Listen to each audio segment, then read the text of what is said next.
भारत की संविधान की विशेषताएं कई बार आपके सिलेबस में होती हैं और कई बार आप लोगों के सिलेबस में नहीं लिखता है, तो भी आपकी विशेषताओं से क्वेश्चन बनता है।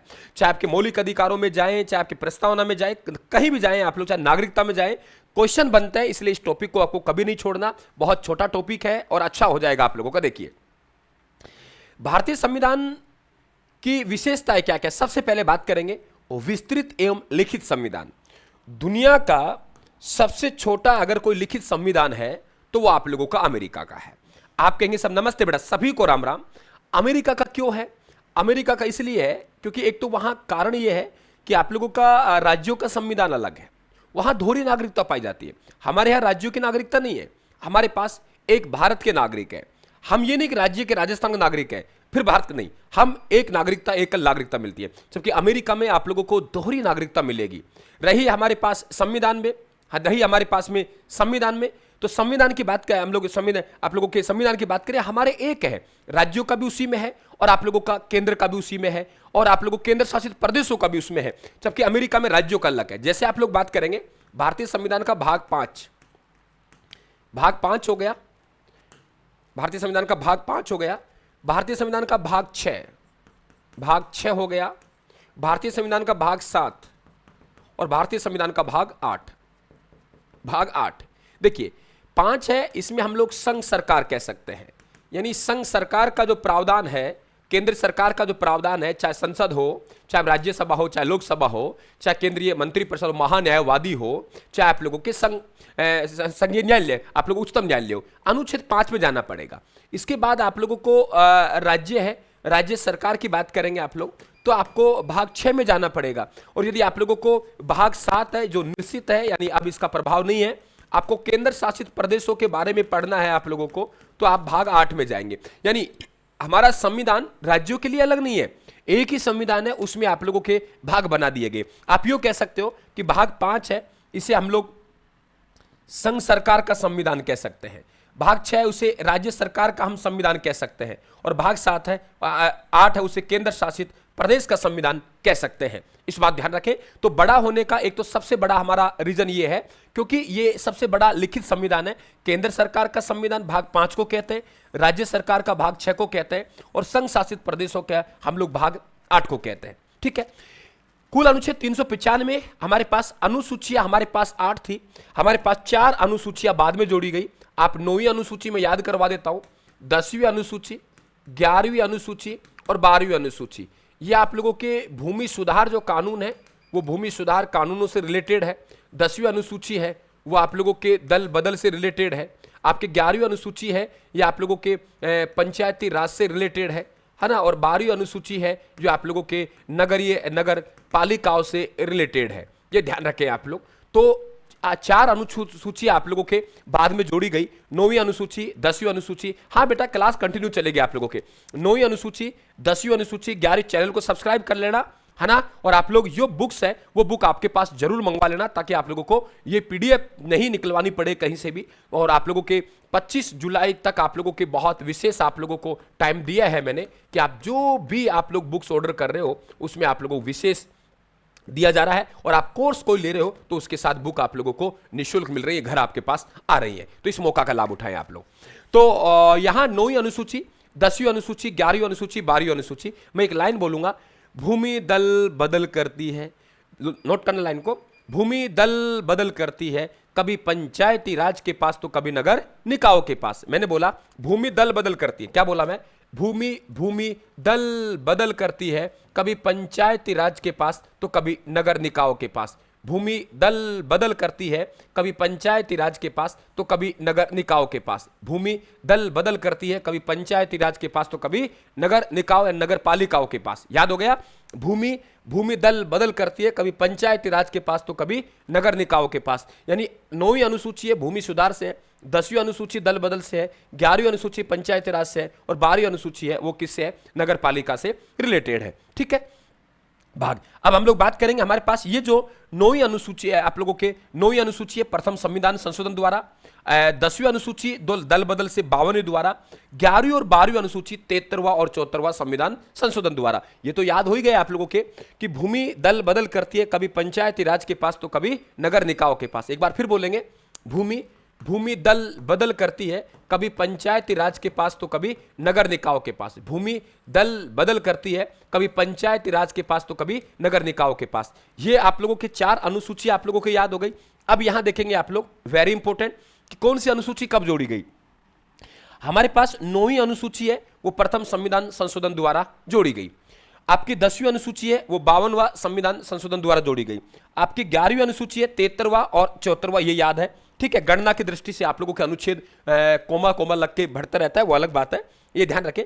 तो हमारा सबसे बड़ा संविधान होने का हमने रीजन देखा कि एक तो इसमें राज्यों का, केंद्र का और सबका एक जगह है आप लोगों के। चलिए अब नहीं भूलेंगे, बहुत अच्छी बात है बेटा, आगे चलते हैं। आइवर जेनिंग्स, है ना, ये कह रहा है कि भारत का संविधान है विश्व का सबसे बड़ा, विश्व का सबसे बड़ा है वो विस्तृत संविधान है। ये ध्यान रखिए, अभी हम लोग बात किए थे। भारतीय संविधान दुर्गुण और वकीलों का स्वर्ण है, दुर्गुण और आप लोगों के वकीलों का स्वर्ण है। ब्रिटेन का अलिखित संविधान आप लोगों के परंपरा और प्रथाओं पर आधारित है। भारतीय संवैधानिक उपबंधों के अधीन परंपरा और प्रथाओं को स्थान दिया गया है। यह बात आप लोगों को समझनी पड़ेगी।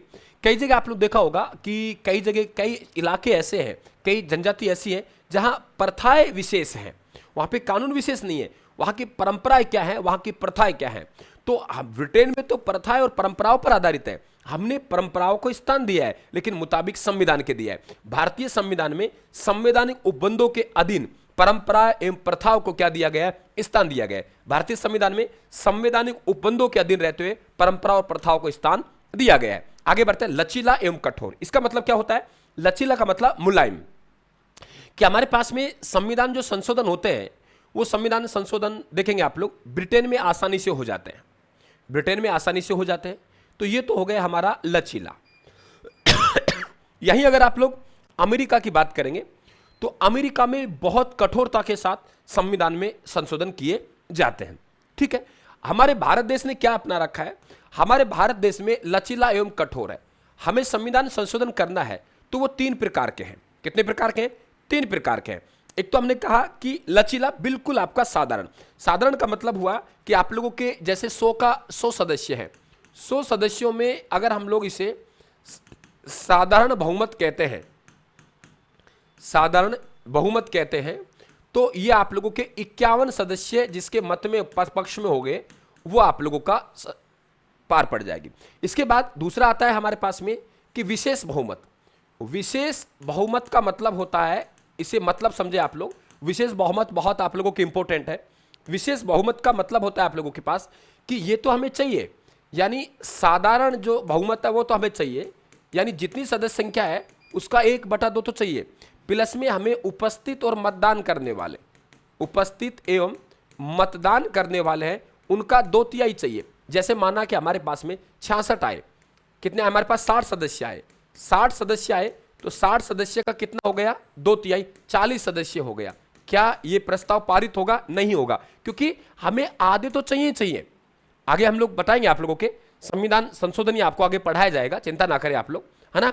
तो आप लोगों के यहां वेरी इंपॉर्टेंट कि आधे तो हमें चाहिए, यानी 100 सदस्य हैं तो हमें 50 तो चाहिए, 51 तो। ऐसा नहीं है कि 60 आए, 60 में से 2/3 40 हो गए, हमने प्रस्ताव को पारित कर दिया, ऐसा नहीं है। ये कॉन्सेप्ट आप लोगों के वेरी इंपॉर्टेंट है, क्योंकि यहां आप लोग मात खाएंगे।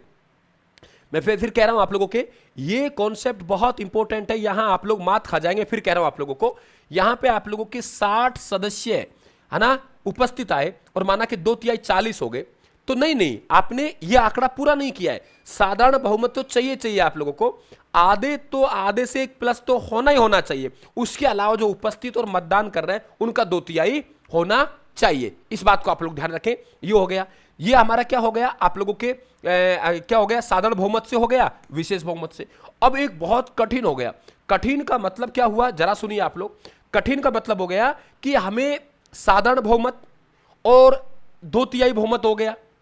अब ध्यान रखना कि आधे राज्यों के विधानमंडलों से आधे से अधिक शब्दावली नहीं लिखी हुई है। मैंने कहा आप लोगों से आधे से अधिक शब्दावली नहीं लिखी हुई है। दोबारा सुन लीजिए, मैंने आधे से अधिक शब्दावली नहीं लिखी है, मैं लिखे आधे राज्यों के विधानमंडल द्वारा स्वीकृत।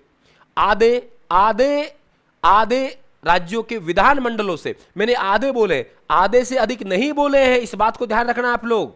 संविधान में आधे राज्यों के विधानमंडलों द्वारा सहमति, यानी आधे से अधिक शब्दावली का उल्लेख नहीं है, इस बात को ध्यान रखना, यही आप मात खाएंगे, है ना।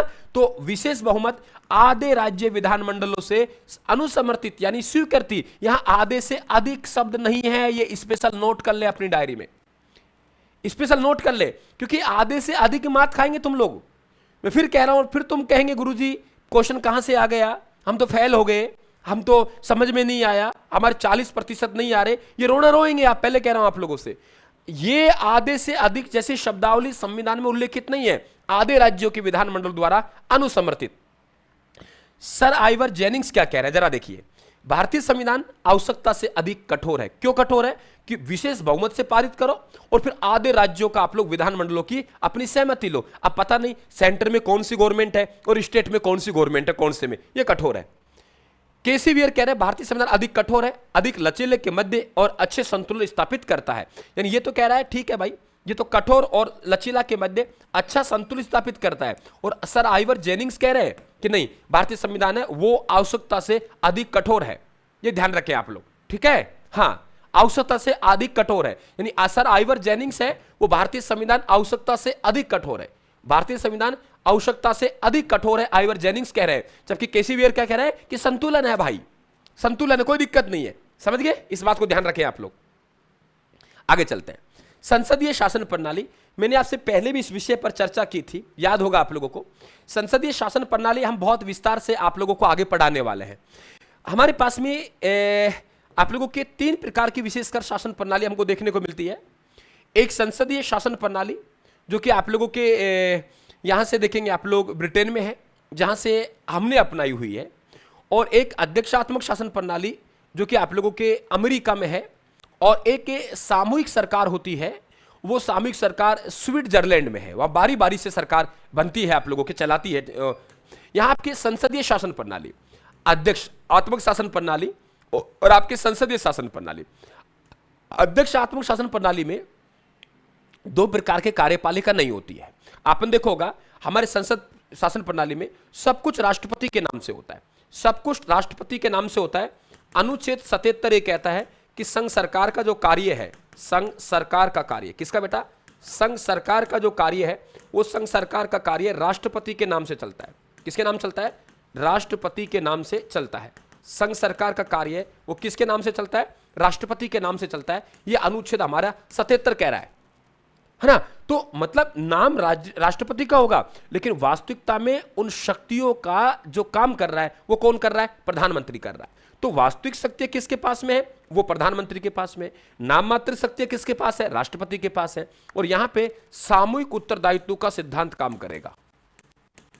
सामूहिक उत्तरदायित्व, आपको मालूम है सामूहिक उत्तरदायित्व का जो सिद्धांत है वो किसके प्रति है? ध्यान रखें, वो लोकसभा के प्रति है, केंद्र में।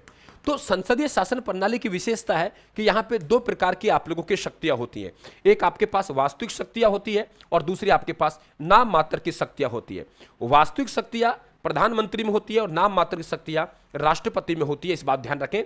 इधर देखें तो इसमें सामूहिक उत्तरदायित्व का सिद्धांत होता है, जबकि अध्यक्षात्मक शासन प्रणाली में ध्यान रखें 2 प्रकार की यहां नहीं होती है। ये मैं लिख दिया, वैसे यहां पे शक्तियों का जो प्रयोग करते हैं वो राष्ट्रपति करते हैं और इसमें सामूहिक उत्तरदायित्व सिद्धांत नहीं होता है। तो हमारे देश ने कौन सी शासन प्रणाली को अपनाया है? संसदीय शासन प्रणाली को अपनाया है। संसदीय शासन प्रणाली की आधारशिला है मंत्रिपरिषद सामूहिक रूप से लोकसभा के प्रति उत्तरदायी होती है। ठीक है, कोई दिक्कत आप लोगों को? कोई दिक्कत? मैं कह रहा हूं आपको कोई समस्या है क्या? भाई मैं आपसे फिर कह रहा हूं कि आपको इस क्लास के अलावा, इस किताब के अलावा कुछ पढ़ना ही नहीं है आप लोगों को। इंडिया पॉलिटी अगर आप लोगों को मजबूत करना है, भारत का संविधान आप लोगों को मजबूत करना है, तो आपके पास एक ही रास्ता है, राजस्थान की तरफ चले आइए आप लोग। सब कुछ एक जगह मिलेगा, व्यवस्थित मिलेगा, आपको अनेक किताब पढ़ने की जरूरत नहीं है। आप लोगों को एक ही किताब आप लोगों के लिए पर्याप्त है, एक ही क्लास आपको पर्याप्त है। अंदर से आपको संतुष्टि मिलेगी, अजी सर यहां इसके अलावा हमें कोई मैटर नहीं पढ़ना, और अंदर से आवाज आ गई है तो समझो कि आप लोग सही जगह आ गए हैं। इस बात को ध्यान रखें आप लोग। संसदीय शासन प्रणाली की आधारशिला, मंत्रिपरिषद सामूहिक रूप से लोकसभा के प्रति उत्तरदायी, धर्मनिरपेक्ष राज्य। आपको मालूम है कि आपको ब्रजेश्वर प्रसाद का मैंने आपको नाम बताया था प्रस्तावना में कि हमारे पास एक सदस्य थे ब्रजेश्वर प्रसाद, ये संविधान सभा के मेंबर रहे हैं, है ना, ये संविधान सभा के मेंबर रहे। तो संविधान सभा के जो सदस्य हैं ब्रजेश्वर प्रसाद, उन ब्रजेश्वर प्रसाद ने संविधान सभा के समक्ष एक प्रस्ताव रखा था और प्रस्ताव रखते हुए कहा था कि आप प्रस्तावना में धर्मनिरपेक्ष शब्द जोड़ दीजिए, है ना। एक था रोहिणी कुमार चौधरी, मैंने पढ़ाया आपको, रोहिणी कुमार, उन्होंने कहा प्रस्तावना में आप देवी शब्द जोड़ दीजिए, है ना, प्रस्तावना में देवी। एक था शिवनमल सक्सेना, शिवनमल सक्सेना, शिवनमल सक्सेना ने कहा कि आप प्रस्तावना में महात्मा गांधी शब्द जोड़ दीजिए, महात्मा गांधी शब्द जोड़ दीजिए। और एक था हमारे पास कामत साहब, कामत ने कहा प्रस्तावना में आप ईश्वर शब्द जोड़ दीजिए। ये भी ध्यान रखना पड़ेगा आप लोगों को, है ना, कि प्रस्तावना कौन कौन से सुझाव दिए गए थे। यहां पे ब्रजेश्वर प्रसाद ने कहा कि आप प्रस्तावना में धर्मनिरपेक्ष शब्द जोड़ दीजिए। आप लोगों के रोहिणी कुमार चौधरी ने कहा कि प्रस्तावना में आप लोग देवी शब्द जोड़ दीजिए। हाँ बेटा, 9:15 बजे होती है, रेगुलर क्लास है आप लोगों के, माफी चाहूंगा 8:15 बजे, 8:15 बजे आपके रेगुलर क्लास है। उसके अलावा राजस्थान सामान्य ज्ञान है, वो आप लोगों को 9:15 बजे है, ठीक है।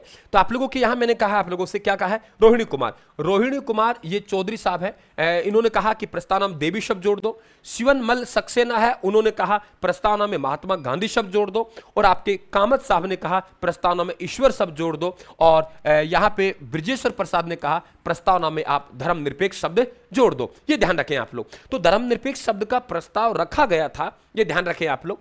अब धर्मनिरपेक्ष पे एक बात और ध्यान रखेंगे, इसे आधारभूत ढांचा यानी मूलभूत सिद्धांत, आधारभूत ढांचा, कि आधारभूत ढांचा कौन से मामलों में घोषित किया गया। आप लोग कहेंगे केशवानंद भारती, कौन सा बात बेटा, केशवानंद भारती, केशवानंद भारती बनाम केरल राज्य, बनाम केरल राज्य, केशवानंद भारती बनाम केरल राज्य, केशवानंद भारती बनाम केरल राज्य। और हम लोग कहेंगे एसआर बॉम्बई, एसआर बॉम्बई बनाम कर्नाटक, बॉम्बई बनाम कर्नाटक। ये अच्छा क्वेश्चन बनेगा कि आप लोगों के धर्मनिरपेक्ष है, उस धर्मनिरपेक्ष को आधारभूत सिद्धांत है कौन से मामले में घोषित किया गया। आप लोग दो बातें कहेंगे, एक तो आपके केशवानंद भारती बनाम केरल राज्य वाला मामला और एक एसआर बॉम्बई बनाम कर्नाटक राज्य वाला मामला, ठीक है। ये ध्यान रखें आप लोग, मिल जाएगी, कोई भी बुक ले सकते हैं आप लोग, मिल जाएगी, बिल्कुल मिल जाएगी आप लोगों के। सेकंड ग्रेड का भाग 2 मंगवा लें आप लोग, उसमें आपके इंडिया पॉलिटी, इंडिया ज्योग्राफी और वर्ल्ड ज्योग्राफी तीनों मिल जाएंगे आप लोगों के। चले, समझ गए आप लोग। तो ये चीजें पढ़नी पड़ेंगी। फिर कह रहा हूं आप लोगों को कि आप दिखावा से दूर चली जाओ, आपकी जिंदगी बन जाएगी। और आप दिखावा और प्रचार प्रसार में फंसेंगे तो आपकी जिंदगी बिगड़ जाएगी। साफ शब्दों में कह रहा हूं आप लोगों को, साफ शब्दों में कह रहा हूं। आप हमेशा मेरे रिजल्ट देखें और रिजल्ट देखें आप लोग, और मेरा कर्म देखें। आपको कंटेंट जो मिलेगा वह आप लोगों को एक स्थायी मिलेगा, आपको समझ में भी आएगा और यह विश्वास दिलाएगा कि सर इसके अलू, बेटा आप मैसेज कर दें। आप लोग यहां इतनी बातें मैं नहीं कर पाऊंगा, आप गौर मैडम माफी चाहता हूं आपसे, मैसेज करें आप लोग, इतना नहीं चलता यहां पे। आपको जरूरत है तो आप यहां मैसेज करें, संपर्क करें प्लीज। नहीं, इतना नहीं कर पाऊंगा मैं, इतना कमेंट नहीं लेता हूं बेटा मैं। आप यहां आए बच्चे तो पढ़ने के लिए आए, आप व्यक्तिगत आप लोग हैं तो संपर्क करें, ये ध्यान रखें आप लोग, साफ शब्दों में सुन ले। आगे बात करते हैं अपन लोग। तो आप लोगों की यहां वेरी इंपॉर्टेंट कि जो बात करें धर्मनिरपेक्ष, धर्मनिरपेक्ष, क्योंकि ये चीजें याद नहीं होंगी। अगर बीच बीच में आपने मेरा माइंड डिस्टर्ब किया या मैंने आपको डिस्टर्ब किया तो निश्चित तौर से मानना कि ये चीजें मेरे दिमाग से फिसल जाएंगी। बहुत मेहनत के साथ ये आप लोगों को याद करवानी है मुझे, बहुत बड़ा मिशन लेके मैं हमेशा चलता हूं। तो पंथ निरपेक्ष को आधारभूत ढांचा माननीय न्यायालय के कौन से निर्णयों में घोषित किया। तो आप लोग कहेंगे नंबर 1 केशवानंद भारती बनाम केरल राज्य और एसआर बॉम्बई बनाम कर्नाटक। और यहां पे ध्यान रखें धर्मनिरपेक्ष से प्रस्तावना में धर्मनिरपेक्ष जो शब्द जोड़ने का प्रस्ताव किसने रखा, तो आप लोग कहेंगे ब्रजेश्वर प्रसाद ने, ठीक है। फिर प्रस्ताव नहीं जोड़ा गया, आपको मालूम है। फिर आपके 42वां संविधान संशोधन हुआ और 42वें संविधान संशोधन द्वारा ये ध्यान रखें आप लोग प्रस्तावना में धर्म पंथ निरपेक्ष समाजवाद अखंडता शब्द जुड़ गए। इसका मतलब है कि धर्म राज्य का अपना कोई धर्म नहीं है, धर्म एक अपना व्यक्ति के विषय है, वो किस धर्म को माने। एकल नागरिकता, आपने देखा होगा हमारे भारत में हम भारत के नागरिक हैं, राज्यों की नागरिकता नहीं है, राज्यों की नागरिकता नहीं है, हमारे पास भारत की नागरिकता है, हम भारत के नागरिक हैं। जबकि अमेरिका में दोहरी नागरिकता मिलती है, राज्यों की नागरिकता अलग है और देश की नागरिकता अलग है, हमारे पास एकल नागरिकता मिलती है, ध्यान रखें। जबकि अमेरिका में दोहरी नागरिकता थी, ठीक है। आगे चलते हैं। अभ्यास मताधिकार वेरी इंपॉर्टेंट, अनुच्छेद 324 और अनुच्छेद 326, ये जरा ध्यान रखें आप लोग। 324 और 326 में क्या फर्क है पहले बता दूं मैं आपको। अनुच्छेद 324, अनुच्छेद 324 ये कह रहा है कि भारत में एक भारत निर्वाचन आयोग होगा, भारत निर्वाचन आयोग। तो भारत निर्वाचन जो आयोग है, कौन सा बेटा, भारत निर्वाचन आयोग।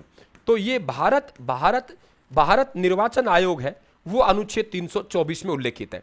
जबकि अनुच्छेद 326 का मतलब है कि हमारे पास में अव्यास्क मताधिकार।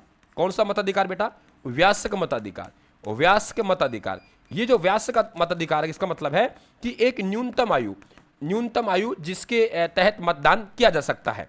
तो हमारे पास दो शब्द हैं, 21 वर्ष न्यूनतम आयु थी, लेकिन वर्तमान में हमारे पास कब हो गए, 18 वर्ष। इसका मतलब कोई संविधान संशोधन हुआ होगा। तो ध्यान रखें आप लोग, 61वां संविधान संशोधन, 61वां 1989 में संशोधन हुआ, उसके द्वारा 21 वर्ष से कितनी कर दी गई, 18 वर्ष। इसे भी ध्यान रखेंगे आप लोग, है ना। आपने पता क्या सोच रखा है, आपने तो बस इतना कि सर विशेषताएं पढ़ लेते हैं, भारत का संविधान सबसे बड़ा है, विस्तृत है, 1 लाख, ऐसा काम नहीं चलेगा। आपको विशेषताओं का मतलब नहीं है कि आप ऊपर ऊपर से 4 लाइन रट के चलेंगे, आपको पढ़ना पड़ेगा। तो व्यास्क मताधिकार मतलब समझ गए आप लोग कि एक न्यूनतम आयु जिसके तहत मतदान करना होता है। मूल संविधान में कितनी, 21 वर्ष। अनुच्छेद 326 में उल्लेखित है, वर्तमान में कितनी है, 18 वर्ष। कब की गई, 61वां संविधान संशोधन 1989 के द्वारा। एक सवाल बनता है, क्या सर कि मताधिकार से वंचित किया जा सकता है किसी को, मताधिकार से वंचित, हाँ बिल्कुल, मताधिकार से वंचित किया जा सकता है अवैध आचरण के कारण या अपराध के कारण, चित्त विकृति के कारण और अनिवास के कारण। वो निवासी नहीं करता, छोड़ के चले गया, वो निवासी नहीं रहा वहां का, तो फिर उसको मतदान कैसे देंगे। उसका चित्त विकृति यानी पागलपन हो गया, या हम लोग कहेंगे अवैध आचरण कारण। आप कहेंगे मत देना या निर्वाचित होने का अधिकार है, एक वैधानिक अधिकार है, एक कानूनी अधिकार है, आप उन्हें वंचित नहीं कर सकते। अगर आपने किसी को मत देने से वंचित किया तो बिल्कुल वो न्यायालय में जाएगा। ये ध्यान रखें आप लोग, ये क्या है, एक वैधानिक अधिकार है, मूल अधिकार नहीं है।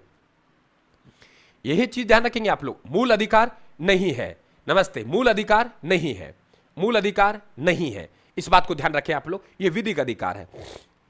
न्यायिक सर्वोच्चता, सबसे देखो हमारे पास में एक वो है जो कानून बनाती है, कानून बनाएंगी वो हमारे पास व्यवस्थिका बनाती है। कानून को जो लागू करवाने का जो काम करती है, वो लागू करवाने का काम कौन करता है, ध्यान रखें आप लोग, वो कार्यपालिका करती है। ये कानून मुताबिक संविधान के बने कि नहीं बने, उनकी न्यायिक समीक्षा करने का जो काम है वो किसका है, न्यायपालिका। यानी ये जो कानून है वो कानून, ध्यान रखें आप लोग। तो हमारे पास में सर्वोच्च कौन है, हम कहेंगे संसदीय प्रभुत्व है। लेकिन संसदीय प्रभुत्व तो है, लेकिन संसद के द्वारा जो कानून बनाएंगे उस कानून की समीक्षा न्यायपालिका करेगी। इसलिए संसदीय प्रभुत्व और न्यायिक सर्वोच्चता में समन्वय है। और यहां पे ब्रिटेन में संसद ने कर दिया वो सर्वोपरि, और ध्यान रखें अमेरिका में न्यायिक सर्वोच्चता संप्रभु होती है। हमारे भारत देश में संसदीय प्रभुत्व और ध्यान रखें आप लोग यहां पे न्यायिक सर्वोच्चता में हमें समन्वय देखने को मिलता है। बेटा रोज क्लास होती है 8:15 बजे, आप लोगों को बिल्कुल 8:15 बजे आप लोगों को रेगुलर उपस्थित होना है। इसके बाद आप लोगों को शाम को 9:15 बजे राजस्थान जीके में, और एक बहुत जल्दी आप लोगों के 8 PM पर आपका MCQ EORO के लिए बहुत जल्दी मैं शुरू कर रहा हूं। ठीक है, आगे चले। तो हमारे पास यहां पे भारत में संसदीय प्रभुत्व और न्यायिक सर्वोच्चता में समन्वय, ब्रिटेन संसदीय, ठीक है। अब आता है केंद्रमुखी संविधान। आपको मालूम है कि हमारा संविधान संघात्मक होते भी एकात्मक लक्षण मिलते हैं। कैसे, जरा देखिए। आपको मालूम है कि राज्यों में राज्यपाल की नियुक्ति की जाती है। राज्यपाल की नियुक्ति कौन करता है, केंद्र करता है। केंद्र मतलब राष्ट्रपति करता है, लेकिन राष्ट्रपति का मतलब है मंत्री परिषद की सलाह पर। और राज्यपाल है, उसको हटाने के आधारों का कोई उल्लेख नहीं है, कोई विधि का उल्लेख नहीं है, है ना। ये ध्यान रखें आप लोग, है ना। सर किस बिल को लचीला होगा या नहीं, नहीं, वो हम लोग संविधान संशोधन पढ़ेंगे तो उन्हें 3 भागों में बांटेंगे। एक आपके साधारण बहुमत वाले, एक आपके विशेष बहुमत वाले, एक आपके विशेष बहुमत प्लस में आधे राज्य, आधे से अधिक नहीं, आधे राज्यों के विधानमंडल द्वारा स्वीकृति।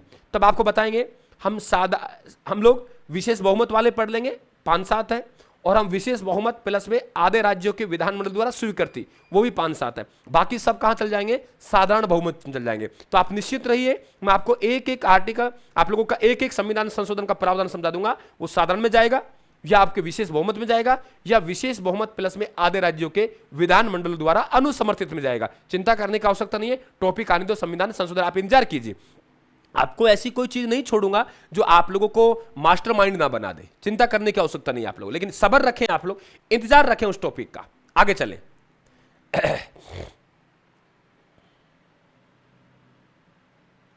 बहुत अच्छी बात है, लेकिन घबराए ना आप लोग, आप कहीं नहीं जाएं। आप लोग RPSC first grade, second grade, EO, RO, REET, कहीं नहीं जाना। रायथन क्लासेस के साथ जुड़े रहे आप लोग, मस्त रहिए, घबराने की आवश्यकता नहीं है आप लोगों को। आप प्रत्यक्ष, आप सब विद्यार्थी पढ़ रहे हैं, आपको मालूम है कि हमारा हमेशा, आपने देखो अभी भी हमारा जो स्कोर रहा है वो 95% प्लस रहा है। मैं खुलेआम कह रहा हूं आप लोगों से, और आप में से विद्यार्थी हैं जो जुड़े हुए थे मेरे पहले, उनसे पूछ लीजिए, वो बता देंगे आप लोगों को। पिछली बार भी यही रहा था हमारा, ऐसा नहीं कि एक बार रहा हो। अब बात करते हैं केंद्राभिमुखी संविधान। देखो, भारत राज्यों का संघ है, संघात्मक होते हुए भी उसमें एकात्मक लक्षण मिलते हैं। कैसे मिलते हैं? हमारे पास में संघ सूची है, संघ सूची पे कानून बनाती है केंद्र सरकार बनाती है। राज्य सूची पर कानून बनाती है आप लोगों के राज्य सरकार बनाती है। समवर्ती सूची पर कानून राज्य सरकार और केंद्र सरकार मिलकर बनाती है। अगर दोनों में कोई विवाद होता है तो ध्यान रखें कि आप लोगों के हावी कौन हो जाएगा, आपका कौन हो जाएगा? संसद। यानी आप लोग समवर्ती सूची पे विवाद होता है राज्य विधानमंडल और संसद के मध्य, तो ध्यान रखना संसद की चलेगी, और जो अवशिष्ट शक्तियां हैं वो किसके पास में है? कि संसद के पास में है। और राज्यों में राज्यपाल की नियुक्ति होगी, वो कौन कर रहा है? राष्ट्रपति कर रहा है। और ध्यान रखें, राज्यपाल को हटाने की पावर है वो भी राष्ट्रपति के पास है, और कोई किसी बात का उल्लेख नहीं है, कोई किसी प्रक्रिया का उल्लेख नहीं है। राज्यपाल है वो, सेकंड ग्रेड में एक सवाल आया था, राज्यपाल है वो, ध्यान रखें आप लोग, वो राष्ट्रपति के प्रसाद पर्यंत अपना पद धारण करता है, प्रसाद पर्यंत अपना पद धारण करता है राष्ट्रपति के। और राष्ट्रपति का मतलब है आपके मंत्री परिषद की इच्छा। तो इसका मतलब सब बातें आपकी क्लियर हुई कि केंद्र की तरफ झुका हुआ हमारा संविधान है। इस बात को आप लोग ध्यान रखें। संविधान की सर्वोच्चता, आपको मालूम है कि संसद जो कानून बनाएगी, संसद जो कानून बनाएगी, संसद जो कानून बना दे, संसद जो कानून बनाएगी, बिल्कुल संसद जो कानून बनाएगी। बेटा यही होता है।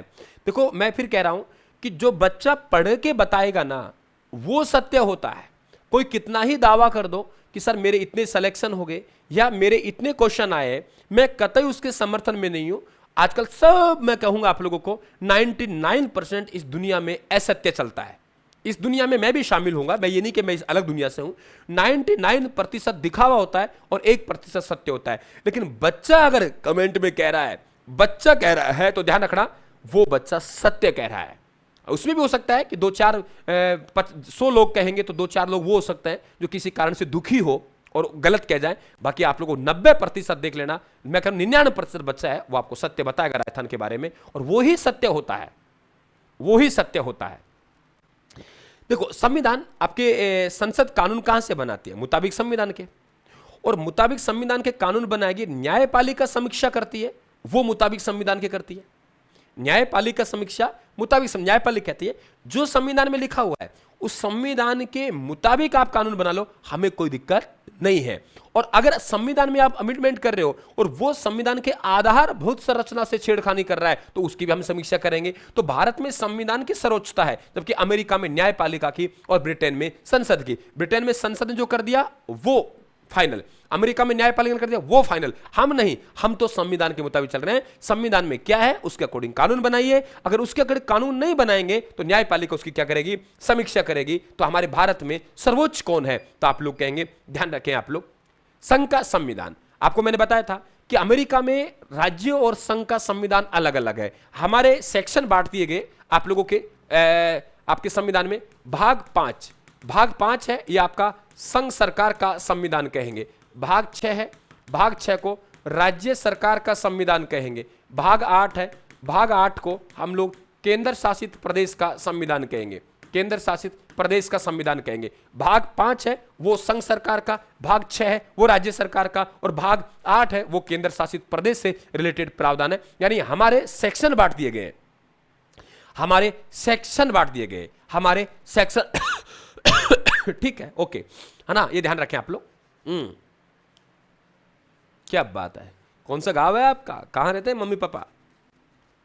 समझ गए आप लोग? तो भाग 5, भाग 6, भाग आप लोगों के 8। तो भाग 5 है उसमें संविधान संघ सरकार, भाग 6 में राज्य सरकार, और भाग आपके 8 में केंद्र शासित प्रदेश। यानी सेक्शन बना दिए गए। संविधान एक है, जबकि अमेरिका में ऐसा नहीं है, राज्यों के लिए अलग से पृथक संविधान है। शक्तियों का विभाजन, किसी प्रकार का विवाद ना हो, ध्यान रखें। इसमें आपको 1935 का अधिनियम ध्यान रखना है। 3 शक्तियां हम लोग पढ़ते हैं, आप लोगों के संघ सूची के विषय पढ़ते हैं, हम लोग राज्य सूची के विषय पढ़ते हैं और हम समवर्ती सूची के विषय पढ़ते हैं। ये तीनों सूचियों का जन्म कहां से हुआ है, ये ध्यान रखें आप लोग। तीनों सूचियों का जन्म कहां से हुआ है, पहले तो ध्यान रखेंगे आप लोग। तीनों सूचियों का जन्म 1935 के अधिनियम से हुआ है। 1935 के अधिनियम में संघ सूची, राज्य सूची और समवर्ती सूची बनी, तो यह बड़ा इंपॉर्टेंट है। आपकी संघ सूची के विषय पर कानून बनाने का काम संसद का है, राज्य सूची पर कानून बनाने का काम है, वो ध्यान रखें आप लोग, वो विधानमंडल का है, और दोनों मिलकर कानून बनाएंगे, वो समवर्ती सूची के विषय है। अगर तीनों सूचियों में ही कोई नहीं आया, क्या बात है, तीनों सूचियों में ही कोई नहीं आया, तीनों सूचियों में ही कोई नहीं आया, तो वो आपके अवशिष्ट विषय है, और अवशिष्ट विषय का मतलब है वो संसद के पास है। भाई विषय बांट दिए, ये आपके संघ सरकार के, ये राज्य सरकार के, ये समवर्ती सूची के, दोनों मिलकर कानून बनाएंगे। अगर संसद और विधानमंडल में टकराव हुआ तो संसद की बात मानेंगे। ऐसे विषय जो इन तीनों सूचियों में नहीं आए, कोई अलग से विषय है, वो उसे कहते हैं अवशिष्ट बचा हुआ, और अवशिष्ट विषय वो किसके पास है, संसद के पास है।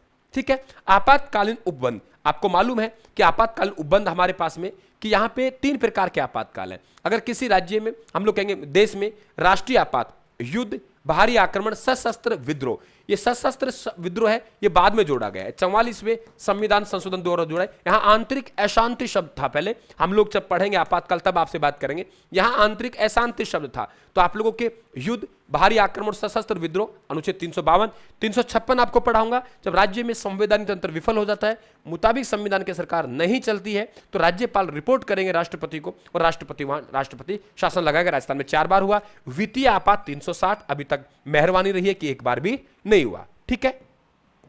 अब आप लोगों की नेक्स्ट हम लोग बात करेंगे संविधान के स्रोत क्या है। क्लियर, इनको हम लोग कल आपको याद कराऊंगा। कैसे हैं आप लोग, थैंक यू सभी को, धन्यवाद। संविधान की विशेषताएं मैंने आपको कंप्लीट की, कैसा लगा आप लोगों को। देखो ज्यादा यही विशेषता हम 2 घंटे में पढ़ते हैं, है ना।